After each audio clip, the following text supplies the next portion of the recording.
They never said I wasn't welcome, they just let every little thing speak for them. I stood outside their house for nearly a minute before knocking. My hand hovered near the doorbell, stupidly hoping someone might already be waiting at the door. They weren't. I told myself it was just a holiday. Just one dinner. Maybe enough time had passed. Maybe this year they'd remember who I used to be, who I still am. My mother told me I could come if I wanted, but her voice over the phone sounded like she was confirming a dentist appointment, not inviting her daughter home for Christmas. At the dinner table, they set a place for my sister's cat, complete with a tiny placemat and a spoon. For me, there was nothing. No chair, no plate, just a lukewarm nod when I walked in. Not even a coat hook cleared. One of my nieces, maybe 5 or 6, tugged at her mum's sleeve and asked, "Is she one of the neighbours? She was born after I left." I couldn't blame her for not knowing me, but I waited for someone to correct her to say my name to tell her who I was. No one did. My mother just patted the girl's hand and said, "Hush, sweetie," like the truth wasn't worth explaining. In the living room, the tree sparkled like it always did, but something about it felt artificial, maybe because they'd replaced the old family photo ornaments with a new set. Everyone had their own bauble with their name on it. Mine wasn't there, not even in the box labelled extras. I wandered upstairs when no one was looking back to the room that used to be mine. The posters were gone, the bed replaced by storage bins and folding chairs. My childhood desk was missing. A laundry rack stood where my bookshelf used to be. It smelled like dust and lavender detergent, like they'd scrubbed me out of it. In the bathroom mirror, I caught my reflection and barely recognised it hair, pinned back military-tight eyes older than I remembered. No wonder they didn't see me. Back downstairs, I found the original invitation in a kitchen drawer. My name had been printed on it in gold foil. Then, someone had crossed it out with a black pen. The line was neat, deliberate. Like an editor cutting dead weight from a sentence. My father didn't say much. Just poured drinks and asked people about their careers, skipping over me like a track on a playlist no one liked anymore. When someone finally asked what I did these days, he raised a hand and said sharply, "Let's not bring her up." What she did, what she brought on this family, was a scandal. I won't have that name tied to us again. Someone near the bar added, not even whispering, "Everyone makes mistakes, but not every mistake ruins the family name." Hers did, and some things you just don't forgive. I didn't correct them. But if they wanted to talk about the Chicago hostage case, we could. If they wanted the facts, I had them. I wasn't the one who gave the order to breach. I wasn't even in the command room when the decision was made, but the media ran with it. Director Claire Monroe failed to prevent death of civilian, and my badge became the face of a tragedy. They needed someone to blame, and I was easy to find. What my family never asked was why I didn't speak up, why I didn't defend myself. The truth, I couldn't. Because what I really did was run the WitnessNet program, an underground network protecting high-risk witnesses from cartel infiltration. The hostage who died in Chicago wasn't just a civilian, he was one of ours undercover deep inside, and his death, while heartbreaking, was the trigger that took down an entire trafficking ring. But none of that could be made public. Not then. Not even now. So I let the silence stand. I absorbed the hit. My name became a cautionary tale, and the people who should have stood behind me, my blood, were the first to turn their backs. They hadn't forgotten me. They had erased me consciously, carefully, like I was a story that made them uncomfortable to retell. I scanned the room again, faces I used to know now, polite at best, blank at worst. Not one of them looked at me like I still belonged here, not even my sister. But what they didn't know, what they never cared enough to ask, was that I never stopped serving. I never disappeared. I was promoted, transferred, hidden, for their safety and for mine. They thought I gave up. but the only thing I gave up was needing their approval. So, when my sister's new boyfriend came to that family dinner, tall, square-jawed, in a crisp agency polo, and glanced at me like I was just background noise, I didn't flinch. Until he froze, squinted, stepped closer, and whispered, "Wait, Director, Monroe, ma'am, I served under you at Delta Station." The tongs in my hand nearly dropped. My mother's face went pale. My father's beer bottle paused mid-air. And for once, just once, no one knew what to say, because the daughter they dismissed was the director who outranked them all. "My name is Claire Monroe. I've worn many titles in silence: soldier analyst, strategist, and for a time director of a division the public never hears about. And now, that same duty is pulling me back into something bigger, something I can't ignore. If you've ever sat at a table meant for family and felt like a guest or, worse, an inconvenience, you're not alone. I see you. I've been there. And this is where it starts. But before I share my story with you, I'd love to know you're here with me.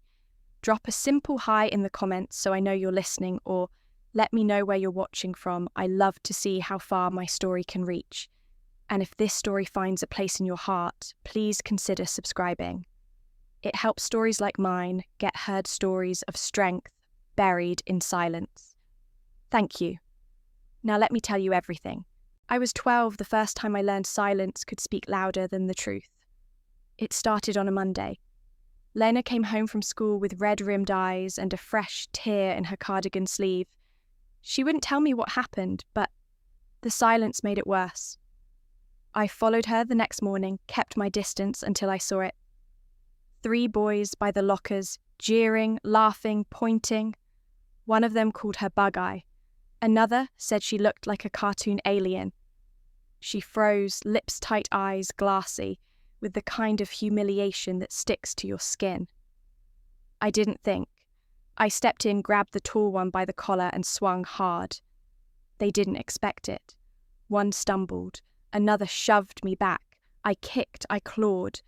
I only stopped when I heard Lena cry out, not in pain, but in panic. It wasn't about me being stronger.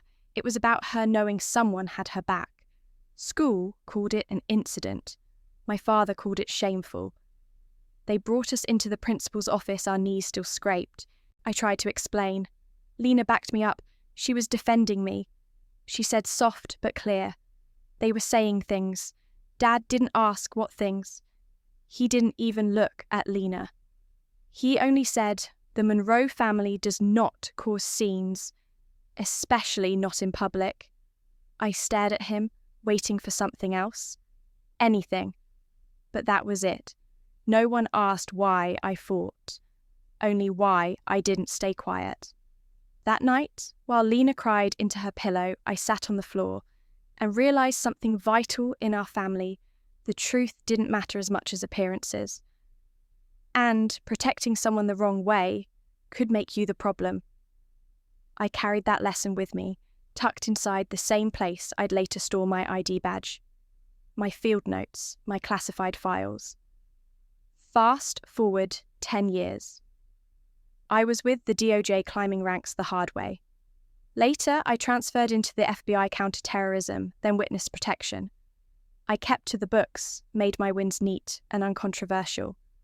Until Chicago. That operation was meant to be a textbook negotiation. Hostage situation. 2 suspects, 1 frightened civilian. I followed protocol. Orders shifted midstream. Someone panicked, a shot was fired. A woman died. Her name was Kelsey Tran, 26, social worker. None of us fired the shot, but I was in charge. So when it hit the news, my name became the headline. Claire Monroe, lead negotiator, under fire. The commentary was worse than the facts. She froze. She miscalculated. She cost a life.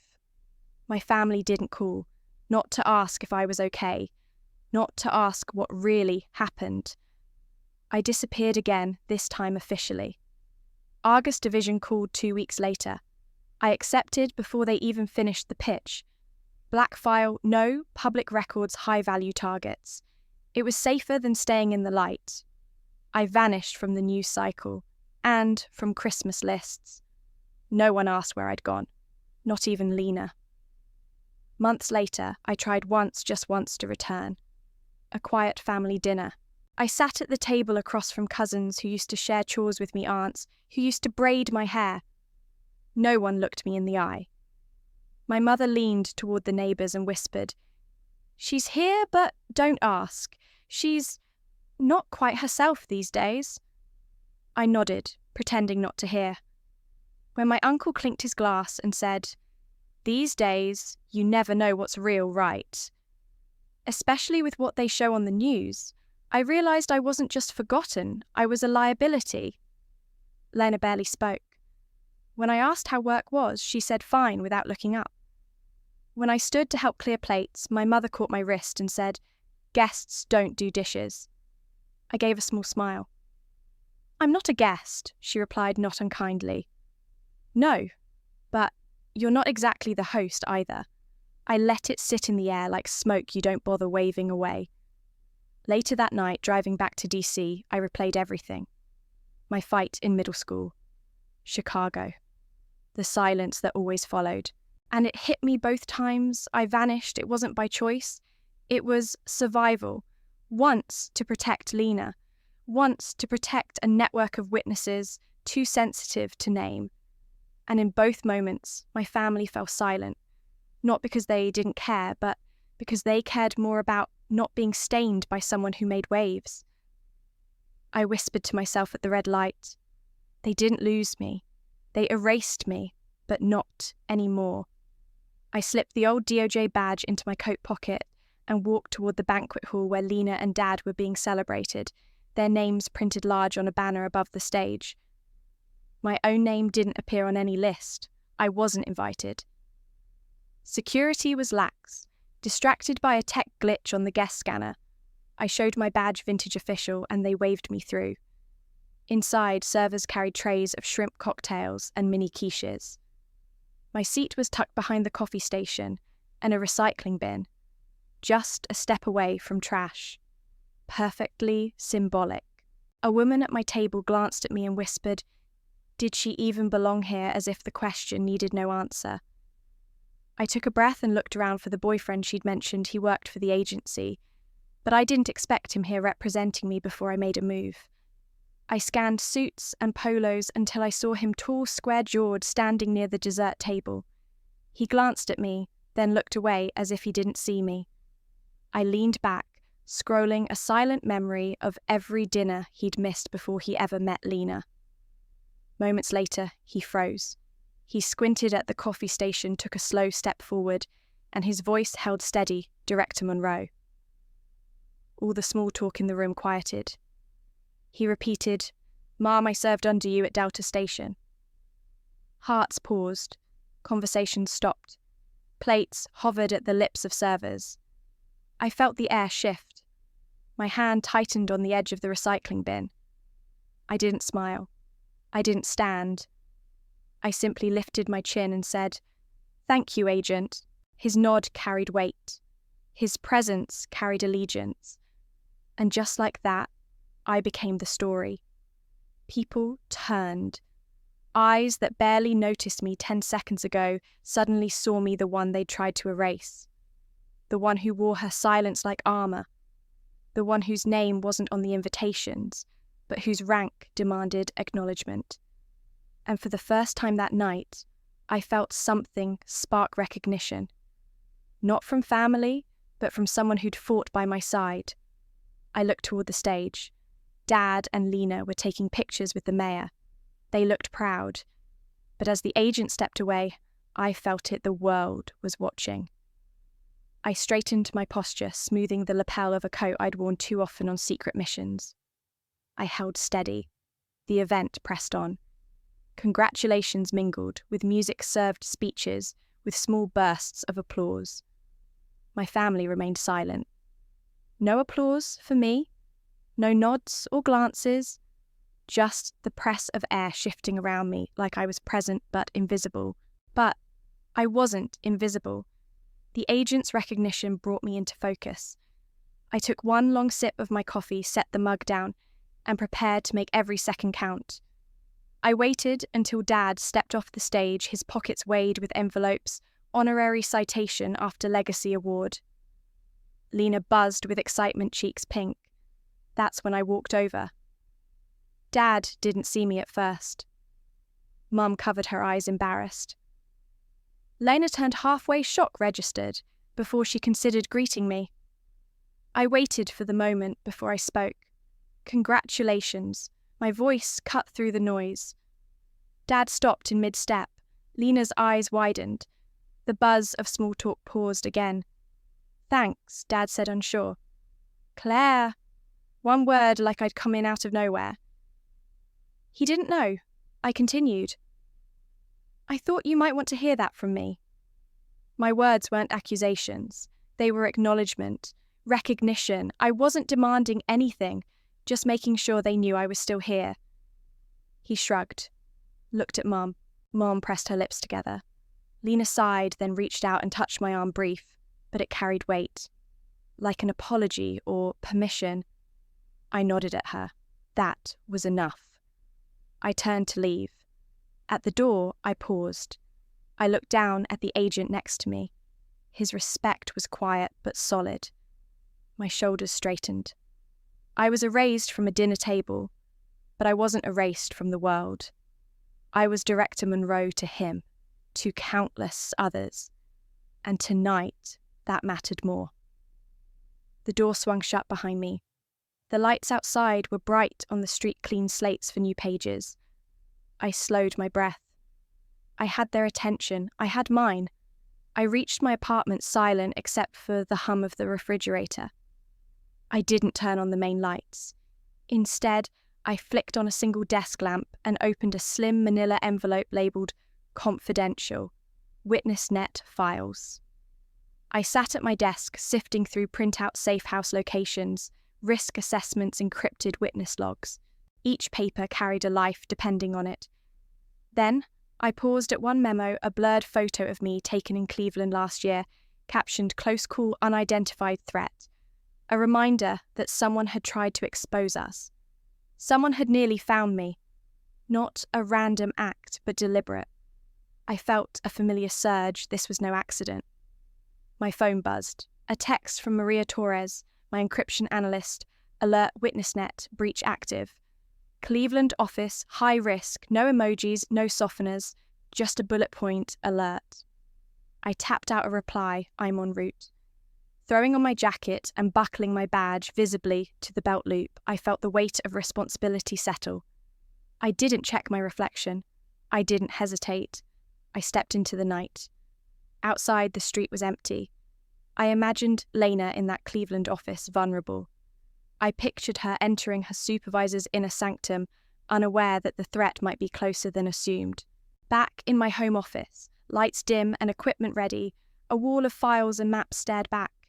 Strings, connected dots, cartel informers, corrupt officials, domestic cases, each tethered with red thread. At one central node, Lena Monroe, my sister's name circled and underlined, just above a note stuck to a pushpin. Breck. Unresolved risk. The name chilled me. I recalled Breck's file erratic logs accounts, contradicting each other, no formal review. Months ago, I flagged him. Nothing came of it. Now this breach might be his doing.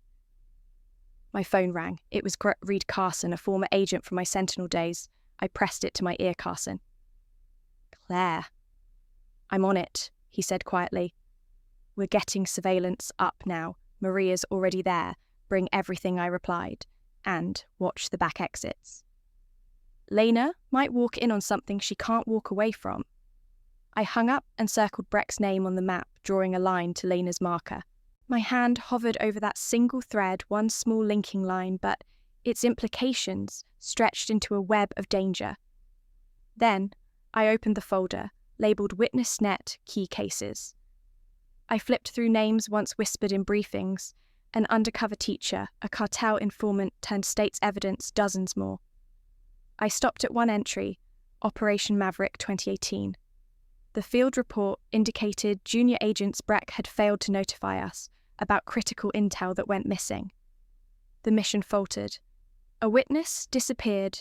No one asked why. I remembered now. I scribbled Breck's name next to missing witness with an arrow. I leaned back. Everything converged, the breach in Cleveland Lena's office, Breck's irregular record. I texted, "Read Breck link confirmed. Meet me at ops room, 10 minutes. A knock at the door. Maria's silhouette slipped in. She carried a laptop and a USB stick. Encrypted logs, she whispered.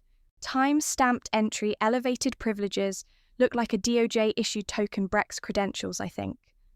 I plugged it in. The files flashed access logs, IP trails, timestamps. Clear as day, Breck had initiated a backdoor into WitnessNet siphoning data. Siphoning what? Names, locations, times, exit strategies, everything. I swallowed hard, heart beating hard. I grabbed a map marking a dotted line from Cleveland office to a known shell company in Breck's network. I felt the pressure of stakes rising. Get Reed on the line, I said. Minutes later, his face appeared via secure line. He stared at the map. You got confirmation? I played the logs. He grimaced. That's enough.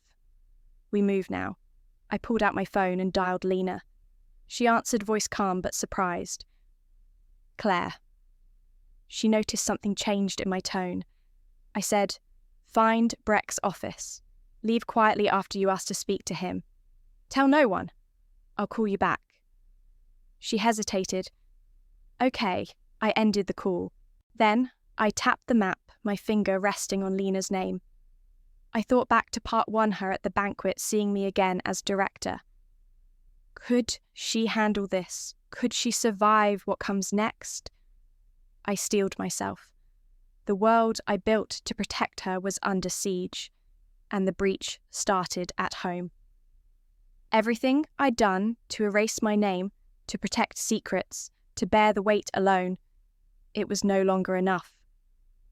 I pinned a fresh photo of Breck under a red thumbtack. I looked at the connections. I looked at Lena's face in the team photo. I looked at the logs blinking on screen, and I whispered into the dark room. They picked the wrong sister to threaten. The next morning, I put on the one suit that still fit like armor and headed into the Cleveland field office.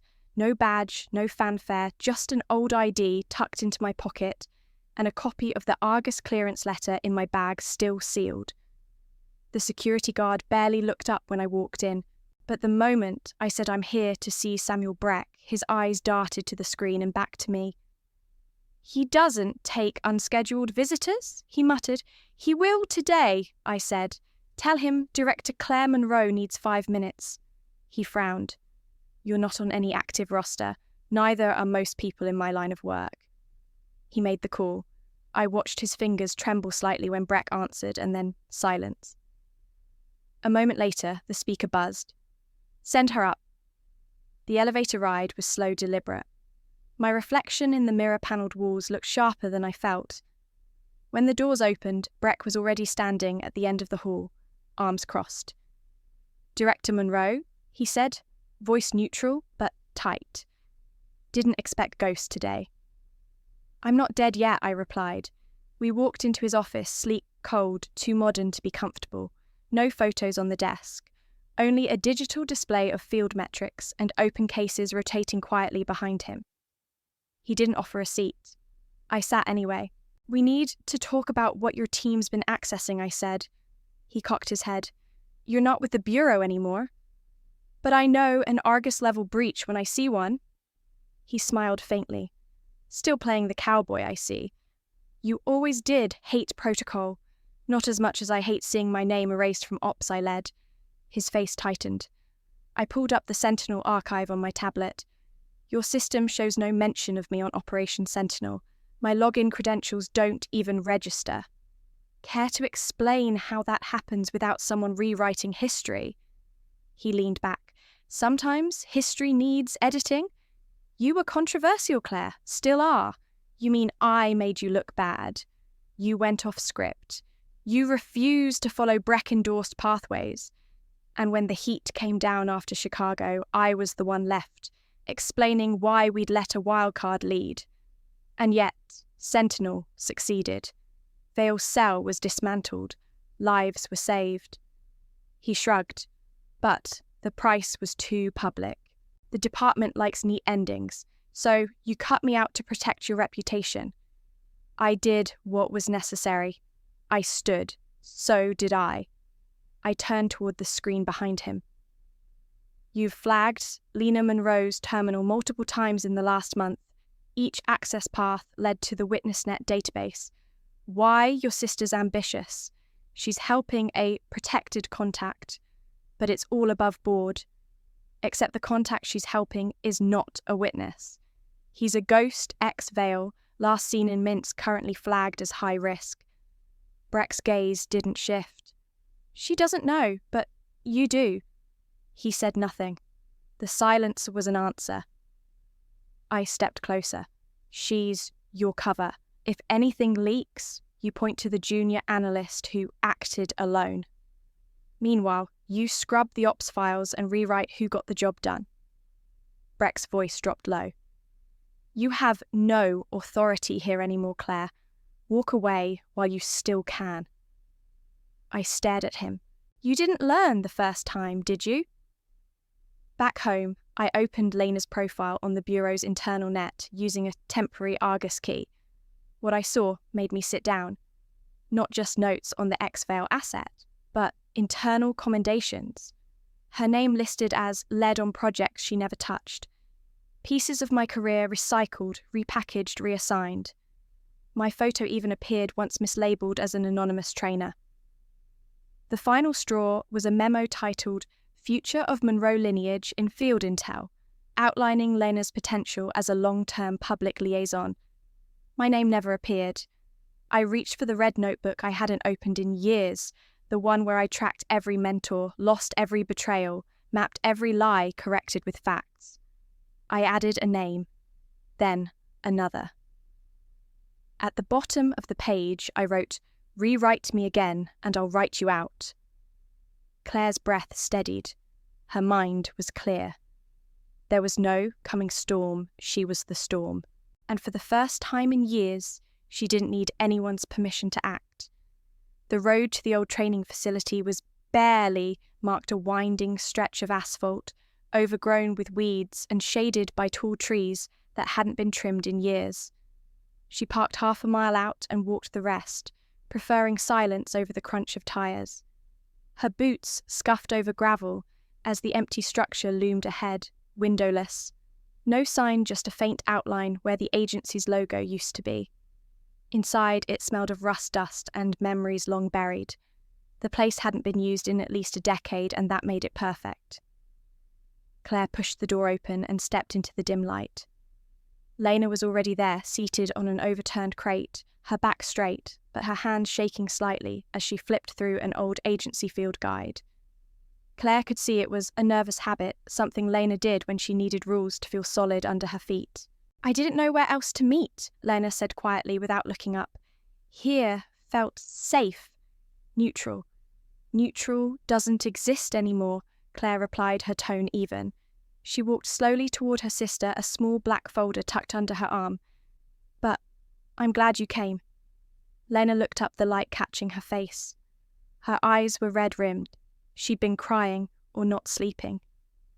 I know you think I betrayed something. I didn't. I was trying to help. Claire nodded. I know. That's why I brought this. She dropped the folder on the crate beside Lena. Inside were photos, redacted files, satellite logs and surveillance grabs. Lena's hands hovered before picking it up. This is him, Claire said. The man you vouched for.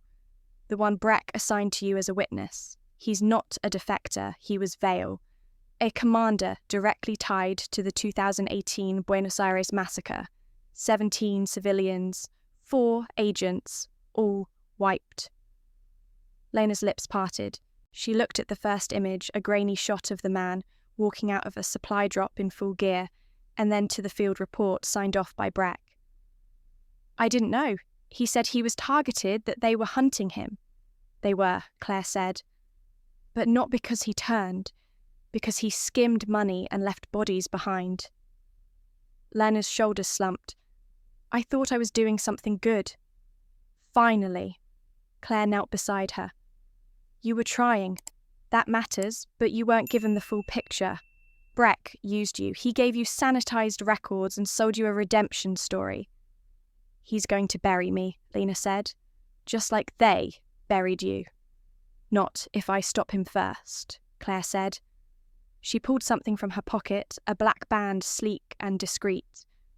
What's that? A tracking bracelet, Claire said. Temporary? Discreet? Secure? It links directly to Argus's private net. If he comes for you or tries to reach out again, we'll know. Lena recoiled. You think I'm the threat? Claire's expression didn't change. I think someone's watching you. I've seen pings from your IP hitting restricted directories. They're rerouting through you.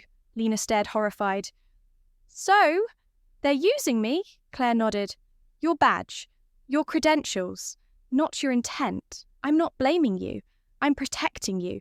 Lena hesitated, then reached out her arm. Claire slipped the band on gently. It glowed faintly, sinking. You'll get a ping if anything goes wrong, and I'll be the first to see it. What? Now Lena asked. Now Claire said, standing, we find out how deep Breck's rot goes. She paused, watching Lena process the weight of it all. And we clear your name. Mine too. They won't believe us, Lena whispered. Then we show them proof they can't ignore, Claire said. Her voice didn't rise, but her eyes burned steady. I'm not here to be believed. I'm here to be heard. Lena nodded more to herself than to Claire. Okay, let's burn it all down. They walked out side by side, not as sisters fractured, but as two agents wounded, but aligned. The building locked behind them, silent and forgotten, but not for long. The next day, an unmarked envelope arrived at Claire's door, formal printed invitation to a family reunion dinner. Beneath the warm script read, in honour of healing old wounds. Hosted by Margaret and Harold Monroe. The sponsor logo at the bottom belonged to the Monroe Foundation, but Claire recognised it, the same shell organisation earlier flagged in laundering schemes connected to Breck's deals. Her heart tightened. Lena wrapped an arm around her, waiting, as Claire scanned the letter. Are you sure? Lena whispered. I don't trust it, Claire replied, voice low. But it's how they lure me back. She folded the card, slipped it into her pocket. I'm going. She didn't say it aloud, but she laid out her plan coordinates of the house details of suspicious sponsorship, Breck's likely involvement, and the person she'd spotted arranging extra seating near service doors. She sent it to Reed Carson and Maria Torres, her backup, her team. If I don't check in by 8 p.m, you go in, she typed. Within minutes, Reed acknowledged. Maria confirmed grid coverage. The response team would be in place on standby. That evening, they drove in together, Lena dressed in neutral greys, Claire in tailored black with her new tracker bracelet hidden under her sleeve. The house looked unchanged, white colonial siding wreath on the door, warm porch light. Claire's stomach churned. This house had erased her. Tonight they'd own it again. They stepped inside. Soft music, warm greetings, even from her mother, whose smile trembled at the edges. The foyer led to the dining room long table under crystal chandelier. The Monroe Foundation logo was centre stage on a framed banner. Lena caught Claire's eye, tense but determined. In the entry hall, they passed the old living room. On a side table was a photo of Claire in graduation robes, polished untouched. It was a touching gesture, or a setup. Claire's fingers brushed Helen's spine briefly. They took their seats between maternal aunts. Claire noted two unfamiliar faces watching them, a well-dressed man with a suit jacket, likely the sponsor's rep, and someone behind the buffet line wearing earbuds. Her eyes remained on the table. Margaret began with a toast, a smooth note of healing, of family bonds, of pride. She raised her glass to Lena and Harold, of course, but glanced at Claire only once, pity and distance laced in the gesture. Conversation flowed, stories, small talk. Claire spoke little. Lena answered game questions, accepting light laughter. But under the surface, Claire felt the trap close in. Later, during a lull, Harold placed a large white envelope before Claire. No drink, no hand. His gaze didn't meet hers. "We thought you should see this," he said quietly. Claire's pulse spiked. She recognized the logo on the seal dated internal docs. She opened it discreetly manufactured memos showing Claire misappropriating Argus operating funds, training sergeants without clearance leaking insider info to unverified outlets. A stack of doctored emails with her signature, all placed carefully in order. She didn't react. She closed the envelope, tucked it under her napkin. She scanned the room. Faces, thoughtful, half-relieved, some strained. Breck's enforcers likely present as guests in plain sight. Mission control in subtle gestures. Margaret cleared her throat, voice trembling. "We all want family back. We hope you'll stay." The words hung. Claire set down her fork. "I came to heal," she said quietly but loud enough. "But I can't heal where false stories live." She paused. "You sent me this." She nodded at the folder. "You know it's false. It's built on lies." She looked at each family member. "But I'm not who you say I am." Then she turned to Lena, reached across the table and took her hand. Lena gave a tiny squeeze. Claire began. "I didn't misuse funds. I never leaked classified intel. What you have here is fiction created by an agency insider, someone hoping to make me disappear again." She looked at Harold. "Open a proper audit. See the logs for what they are. Check the chain of custody on every file. Make those people who changed history stand in the light." Moments of silence followed forks. Stopped breaths held. Then someone cleared their throat. Gifted conversation resumed, but Claire had shifted the gravity. She sipped water. Lena squeezed her hand again. They ate quietly. Claire's presence commanded a calm.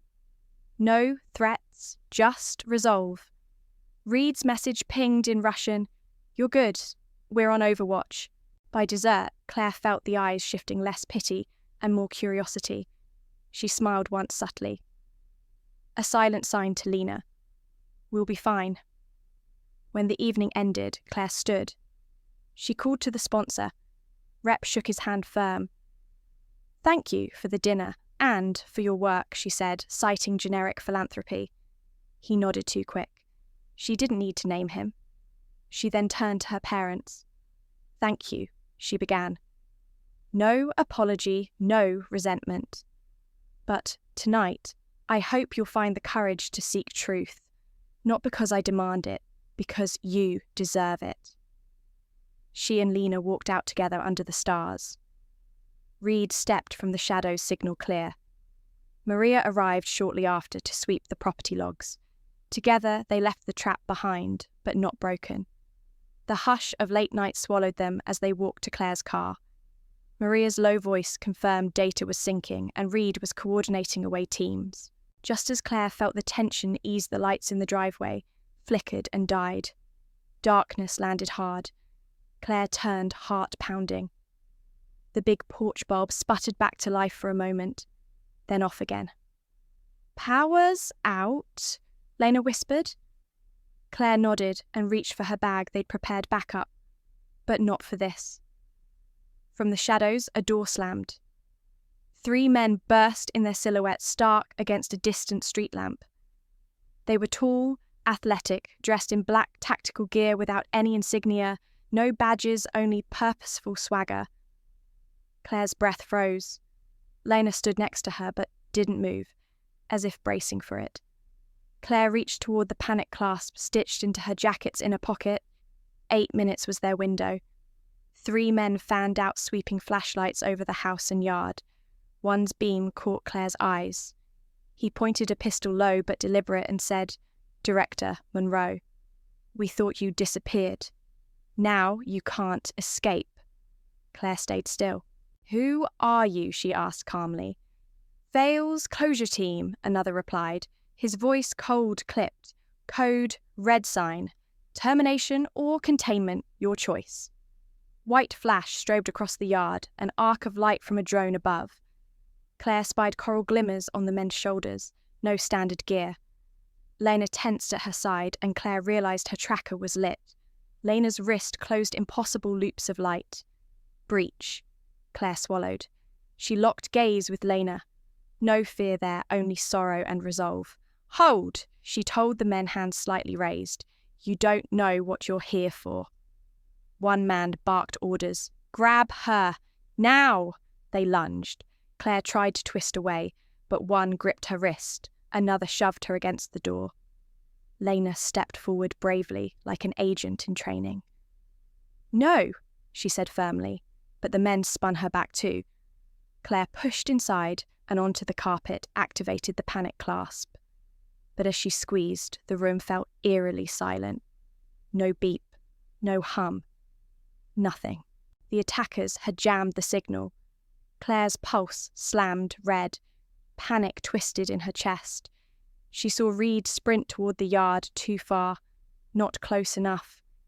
The attackers forced Claire into a modern lounge room, her head pressed to a coffee table. Lena rose from the landing upstairs, her bracelet flashing slowly. The men cuffed Claire's hands behind her. Nice trick with the signal, the lead guard said in a low tone. Argus didn't see this coming. He pressed a gun to Claire's temple. Your sister's tracker only tells us location, doesn't stop us. Claire forced calm. What do you want? Access, the man said. He reached toward Lena, who stood beside Claire. She's useful. She texts your coordinates. She logs in. She shows us your moves. Claire looked up. The man spoke too softly for Lena. Claire touched her lips, warning. Lena backed away, hands open. She understood. Breathing shallow, Claire locked eyes with her sister. The lead attacker levelled his gun at Claire. Tell her to take off that tracker.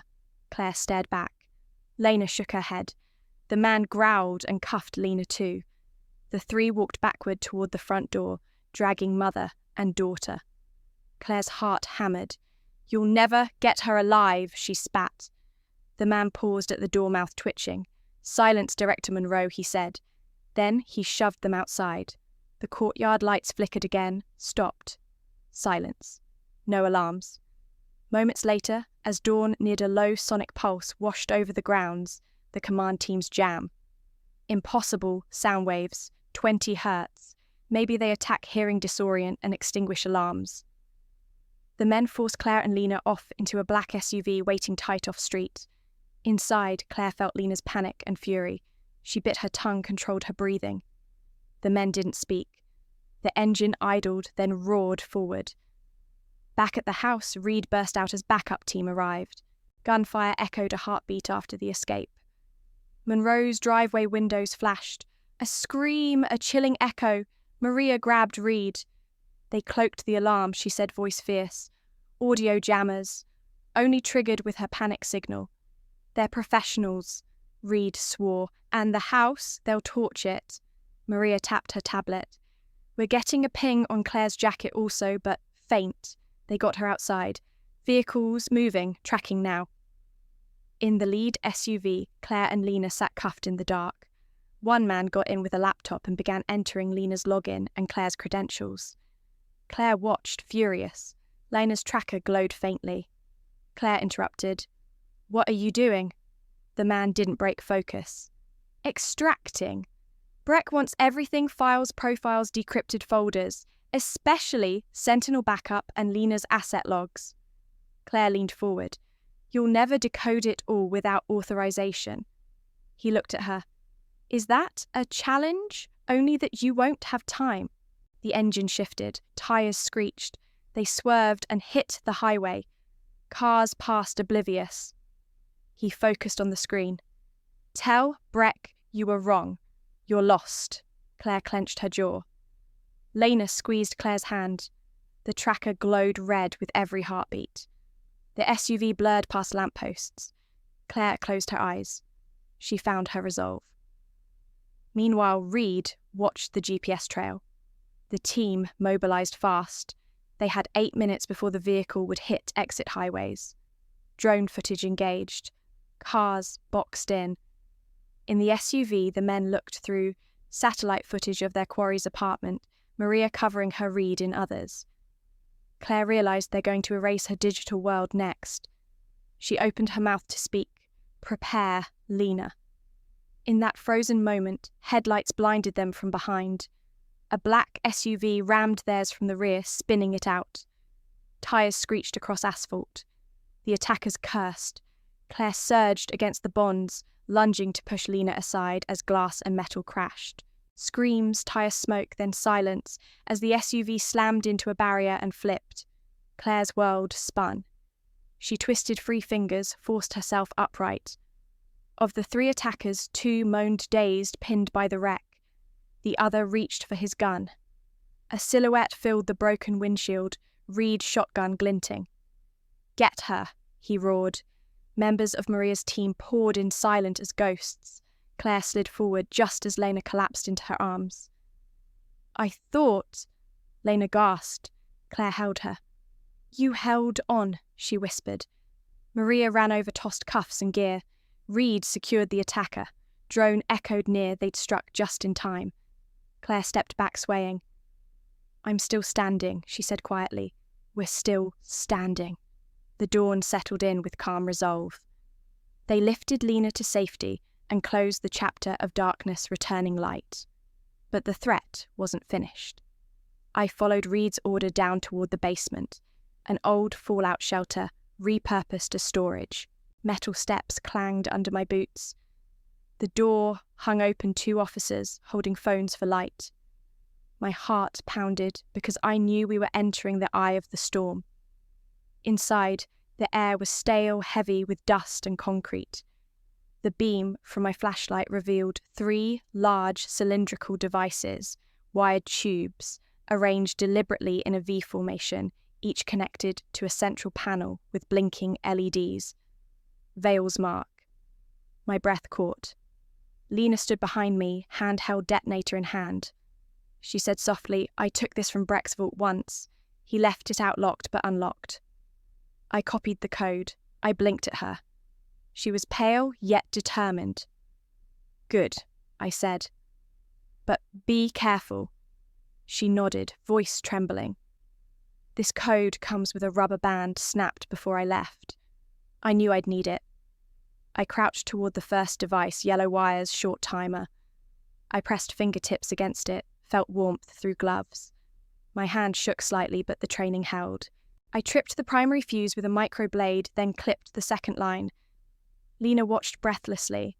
On the second device, red wiring and a handwritten note taped to its side, "Silence kills more than any bullet." My chest clenched. I reached forward, eyes brimming. I read the note aloud to Lena. "Silence kills more than any bullet." I pressed the secondary latch and watched the timer, light dim. She whispered, "Silence. Like what they've done to you." I offered a thin smile. Exactly. The third bomb was under a wooden platform, a mirror of their twisted design. As I leaned forward, a voice behind me halted my breath. "Hello again, Director." A tall man in veiled tactical gear stepped forward, the same agent I trained when Sentinel was assembled. He'd been a rising star until I pulled him from operational briefings, questioning his judgment. He walked slowly, pistol raised, but not pointed. "I once admired you, you know." I rose my finger steady above the final bomb's detonation wire. "I thought I was protecting you," he smirked. "By scrubbing records erasing your mark, you did protect me. Never suspected you'd show, though." "It's too late for remembrance," I said, voice cold.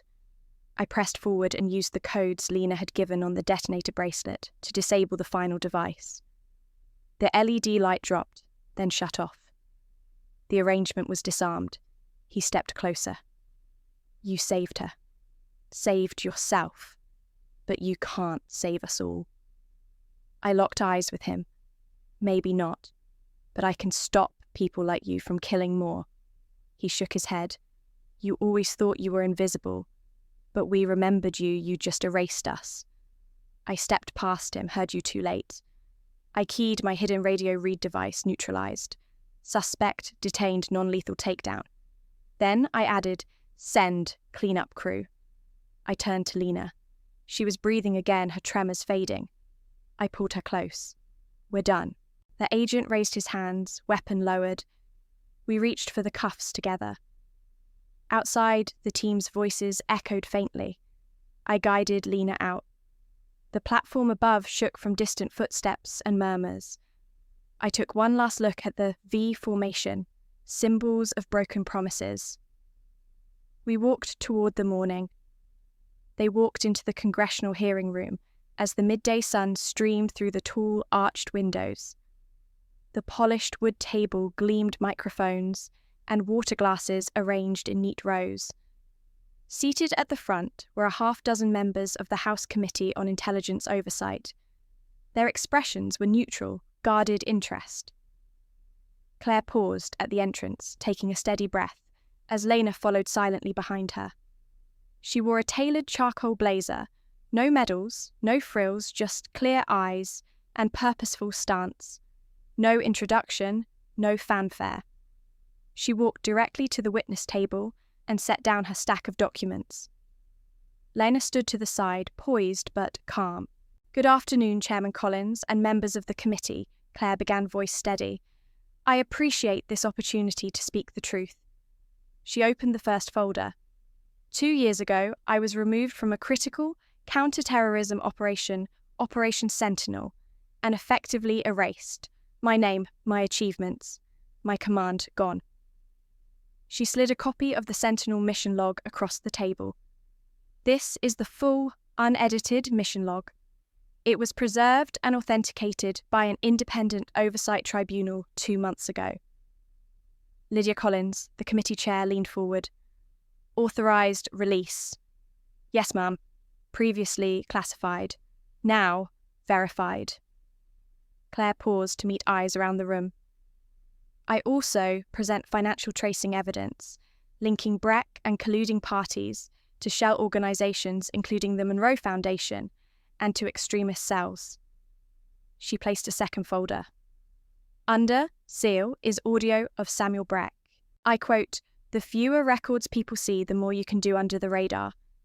He is referring to Sentinel evidence files and witness profiles.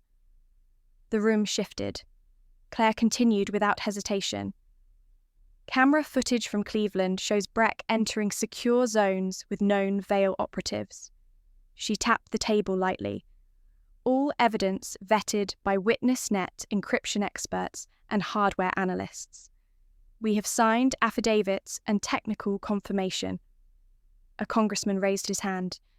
"Director Monroe, if you present such damaging material, why not seek reinstatement?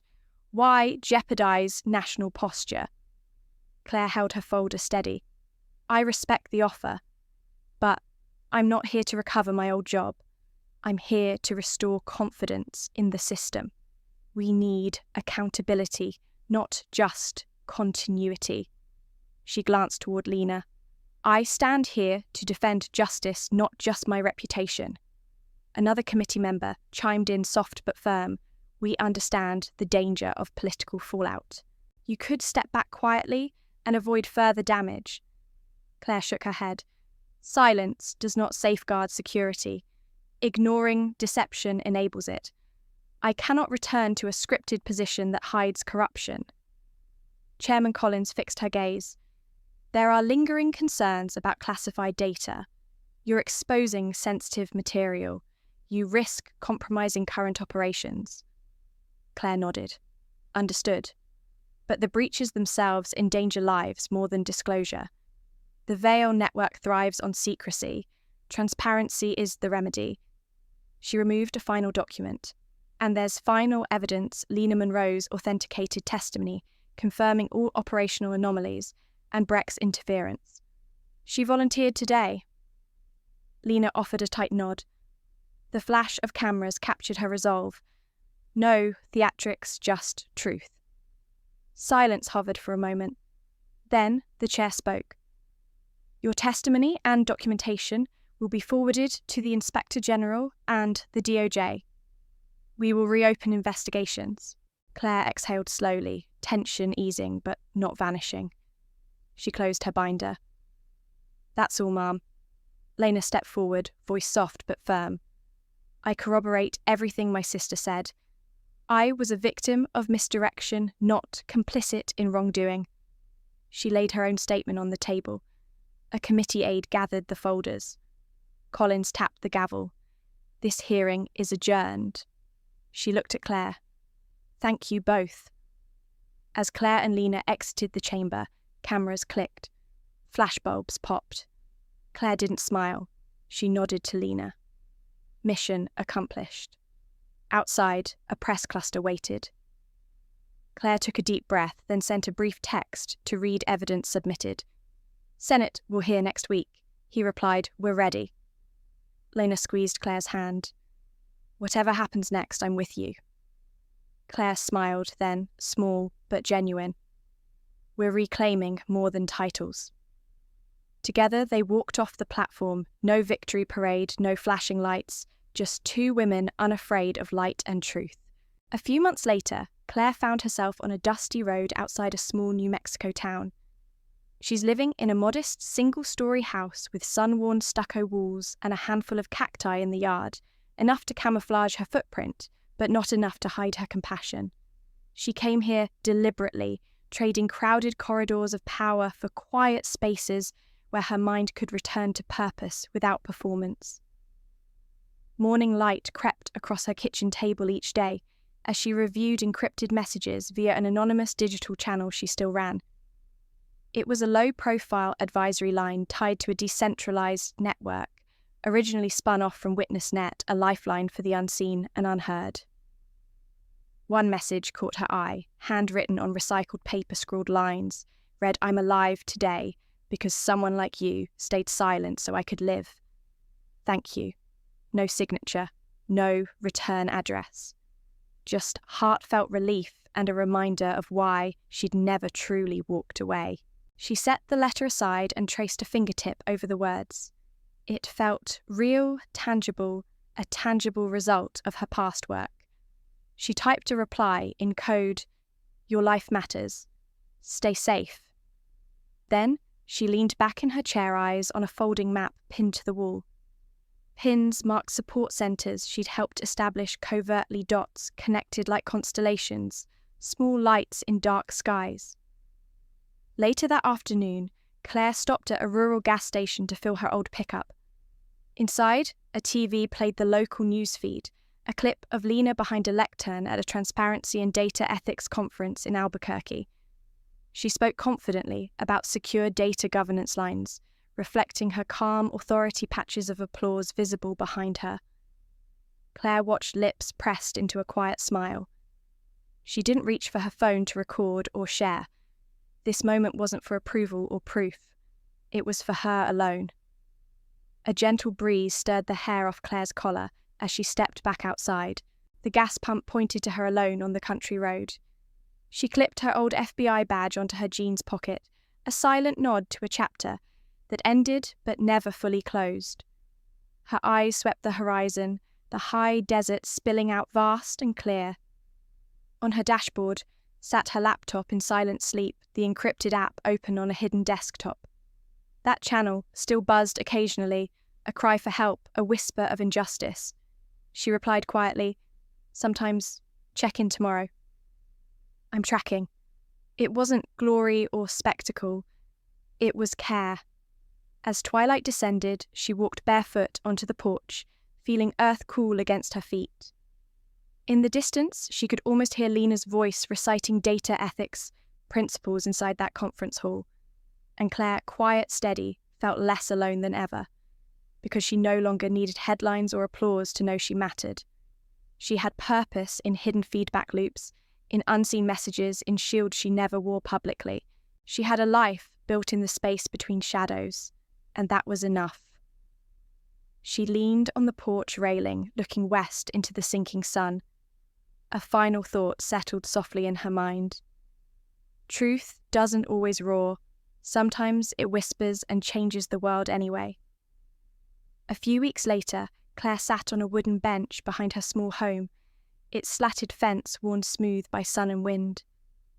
In front of her, a dusty lot had been converted into a makeshift playground. Kids chased a ball across gravel, their laughter echoing against the low red rock hills. She leaned forward, elbows on knees, watching their energy ripple through the quiet afternoon. A little boy, maybe 7, broke away, curling his dirt-streaked hair into a loose ring around his face. He trotted over, curious. She straightened, offering a soft smile. "Hi," she said gently. He paused, ball at his feet, tilting his head. "What do you do, ma'am?" Claire paused, thinking. She didn't say, "I used to be FBI." That was yesterday's story, heavy with headlines and judgment. Instead, she replied quietly, "I help people remember what they believed was real." He blinked, like a memory doctor. She nodded. "Something like that." He mulled it over, then handed her the ball. "Here, can you be the memory catcher?" Claire accepted, weighing the ceramic-worn globe. She aimed, poorly kicked, to send it back. The boy cheered. She sent it gently, rolling his way. "I think that's it," she said. "Catch what matters. Forget the rest." He beamed, then dashed back into the game. The ball, a soft planet spinning in the heat. Claire sat back, breathing in dry air. A breeze rustled the pages of her open journal. She reached out and turned a page. Later, inside her one-room study, she pulled the leather notebook closer and wrote by the glow of a small table lamp. Some people don't need forgiveness. They need to be seen truly, just once. She paused and read the line back. She considered erasing a word, but she let it stand, silent but not unspoken. Outside, the evening sky deepened to violet. She closed the journal and sat staring out the window. The world beyond was quiet but alive. No sirens, no camera crews, just the soft promise of tomorrow. Silence, she thought, wasn't surrender, it was strength. Because when your voice is used to control, when your words are twisted, choosing not to speak can be the sharpest echo.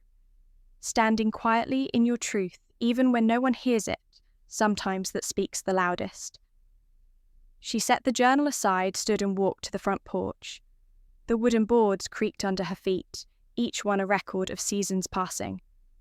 She looked up at the first stars emerging steady and true. Claire smiled. No applause, no glare, just the hush of a life strengthened by quiet, the calm of knowing that value doesn't depend on an audience. And in that silence, she wasn't invisible. She was unbreakable. If you've ever been erased from your own story, by family, by silence, by a past you didn't choose, I hope you heard something here that reminds you you're not alone. Maybe you weren't believed. Maybe you were pushed to the edges for doing the right thing, for speaking when others stayed quiet. Maybe you were told you were too much or not enough. But here's the truth that no one can take from you: you still matter. Even if no one claps, even if no one looks back. A lot of us are learning slowly how to heal without apologies. We're journaling in private, walking in nature, setting boundaries that once felt impossible. We're building small lives that feel like freedom. Some of us go to therapy. Others write anonymous letters or talk into podcasts to strangers who listen better than anyone ever did. And maybe that's what this story was for you. A voice in the dark saying, "I see you." No spotlight needed. Just a steady, light, strong, and quiet. If any part of this story stayed with you, I'd love for you to stay with me. Hit subscribe, not just for more stories, but because voices like ours deserve to be heard. We're not alone. And when we listen to each other, we remind the world that quiet strength is still strength. Thank you for being here, for being